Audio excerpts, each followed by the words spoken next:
बागेश्वर धाम मध्य प्रदेश के छतरपुर जिले में स्थित है। बता दें कि इस धाम में राम भक्त हनुमान जी अपने श्री बागेश्वर बालाजी महाराज के स्वरूप में वास करते हैं। हमारे देश में बहुत से सिद्ध धाम हैं, जहां देशवासी पूरी श्रद्धा के साथ दर्शनों के लिए जाते हैं। इन धामों में जाकर सभी श्रद्धालु अपने अपने कष्टों से मुक्ति प्राप्त करते हैं। ऐसे ही धामों में से एक है दिव्य दरबार बागेश्वर धाम सरकार, जिससे लाखों लोगों की श्रद्धा जुड़ी है। ये सुप्रसिद्ध धाम भगवान बालाजी यानी हनुमान जी का मंदिर है, जो कि मध्य प्रदेश के छतरपुर जिले में स्थित है।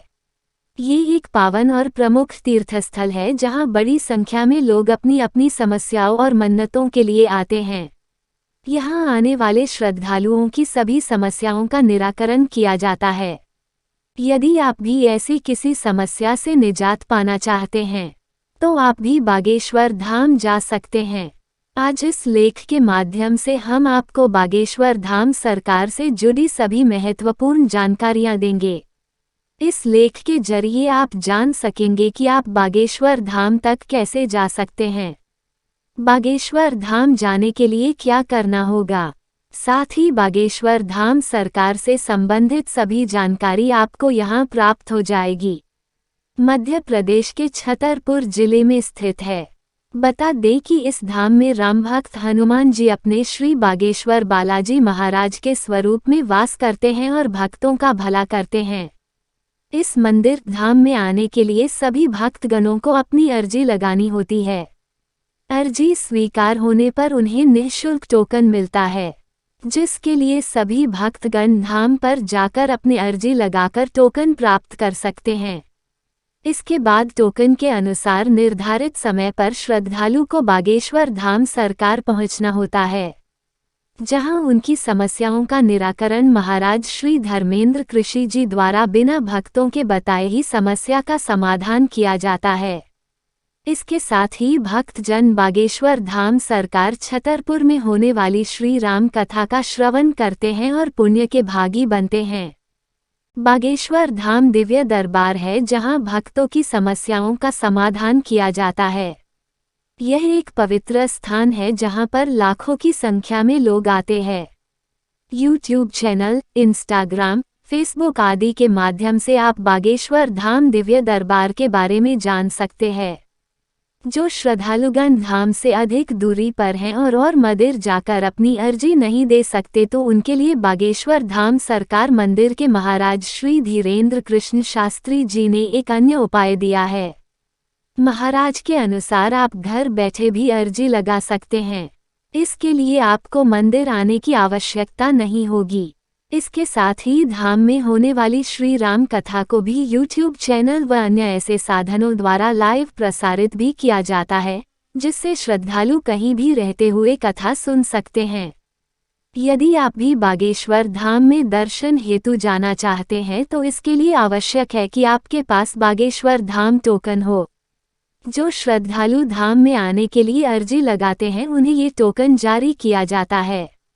ये टोकन आपको मंदिर की सेवा समिति की तरफ से प्राप्त होते हैं। इसमें आपको अपनी कुछ महत्वपूर्ण जानकारियां जैसे कि आपका नाम, आपका मोबाइल नंबर और पता आदि देना होता है। कृपया ध्यान दें कि ये टोकन श्रद्धालुओं को विशेष समयावधि के बीच ही दिए जाते हैं। यदि आप भी बागेश्वर धाम सरकार छतरपुर आने के लिए अपनी अर्जी लगाना चाहते हैं, तो आपको इसकी सुविधा भी उपलब्ध है। बागेश्वर धाम सरकार मंदिर के महाराज श्री धीरेन्द्र कृष्ण शास्त्री जी ने बताया है कि आपको यदि घर बैठे ही अपनी अर्जी लगानी है, तो आप नीचे बताई गई प्रक्रिया का अनुसरण कर सकते हैं। टोकन वितरण की समयावधि या दिनांक को जानने के लिए आप बागेश्वर धाम सरकार छतरपुर के आधिकारिक हेल्पलाइन नंबर पर संपर्क करके इस बारे में जानकारी हासिल कर सकते हैं। इसके अतिरिक्त आप धाम में जाकर भी इस बारे में जानकारी प्राप्त कर सकते हैं। इसके बाद निर्धारित तिथि को आप धाम में पहुंचकर टोकन प्राप्त करें, जिससे आपकी अर्जी बागेश्वर धाम में लग जाएगी। इसके बाद टोकन के आधार पर आपको महाराज जी से मिलने का अवसर मिलेगा, कर आपकी समस्याओं का समाधान भी हो जाएगा। यदि आप भी बागेश्वर धाम सरकार छतरपुर आने के लिए अपनी अर्जी लगाना चाहते हैं तो आपको इसकी सुविधा भी उपलब्ध है। बागेश्वर धाम सरकार मंदिर के महाराज श्री धीरेन्द्र कृष्ण शास्त्री जी ने बताया है कि आपको यदि घर बैठे ही अपनी अर्जी लगानी है तो आप आगे बताई गई प्रक्रिया का अनुसरण कर सकते हैं। बागेश्वर धाम में अर्जी हेतु सबसे पहले एक लाल कपड़ा लें और इसमें नारियल को लपेट दें। इस दौरान आपको अपनी अर्जी जिस मनोकामना चीज के लिए अर्जी डाल रहे हैं उस विषय के बारे में ध्यान करते हुए इसे लपेटना है। इसके बाद आपको भगवान बागेश्वर धाम सरकार का एक माला का जाप ओम बागेश्वराय नमः करते हुए करना है और आपको नारियल को अपने पूजा स्थल पर रख देना है। इस प्रकार बागेश्वर धाम में आपकी अर्जी डालने की प्रक्रिया पूरी हो जाएगी। यदि आप भी बागेश्वर धाम सरकार छतरपुर के लिए अर्जी डाल चुके हैं तो आपको कुछ समय के लिए इन बातों का ख्याल रखना होगा और परहेज करना होगा। जैसे कि आपको कुछ चीज़ों के सेवन से परहेज करना होगा, जैसे कि प्याज, लहसुन, मांस या मदिरा आदि तामसिक चीज़। अर्जी के 4 दिन तक नियमित रूप से ब्रह्मचर्य का पालन करें और मंत्रों का जाप करें। एक बार अर्जी मंजूर होने पर आपको अर्जी के लिए बांधे गए नारियल को बागेश्वर धाम सरकार छतरपुर ले जाना होगा। यदि ऐसा न कर पाए तो इसे अपने पूजा स्थल पर ही रहने दें। आगे आप भी अपनी अर्जी बागेश्वर धाम सरकार छतरपुर के लिए डाल चुके हैं तो आपको यहाँ बताए गए तरीकों से पता चल जाएगा कि आपकी अर्जी स्वीकार हुई है या नहीं।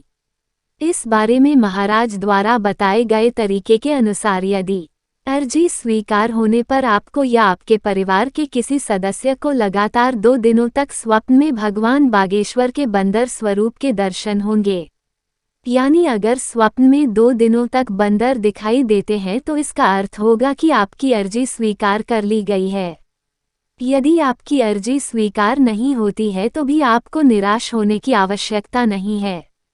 आप इस विधि को फिर से अगले मंगलवार को दोहरा सकते हैं और ऐसा तब तक कर सकते हैं जब तक आपकी अर्जी स्वीकार नहीं होती। बागेश्वर धाम सरकार छतरपुर कैसे पहुँचे? यदि आप भी बागेश्वर धाम सरकार जाने के इच्छुक हैं तो आपको आगे इस वीडियो में बागेश्वर धाम पहुँचने के बारे में जानकारी प्रदान कर रहे हैं। आपके पास बागेश्वर धाम सरकार छतरपुर पहुँचने के लिए बहुत से विकल्प है, जैसे कि आप अपने साधन से भी दर्शन हेतु पहुंच सकते हैं। इसके अतिरिक्त प्लेन से या फिर ट्रेन से भी बागेश्वर धाम पहुंच सकते हैं।